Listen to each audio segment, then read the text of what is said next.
يا أيها الناس كلوا مما في الأرض حلالا طيبا ولا تتبعوا خطوات الشيطان إنه لكم عدو مبين.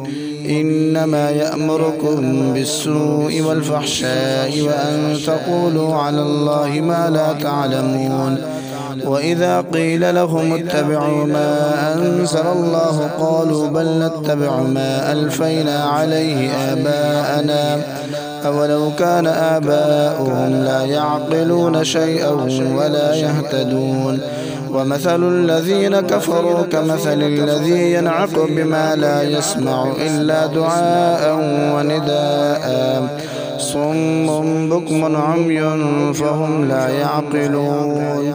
يا أيها الذين آمنوا كلوا من طيبات ما رزقناكم واشكروا لله إن كنتم إياه تعبدون.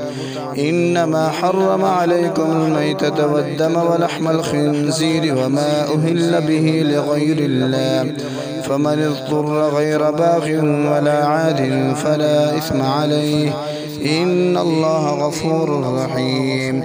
إن الذين يكتمون ما أنزل الله من الكتاب ويشترون به ثمنا قليلا أولئك ما يأكلون في بطونهم إلا النار ولا يكلمهم الله يوم القيامة ولا يزكيهم ولهم عذاب أليم.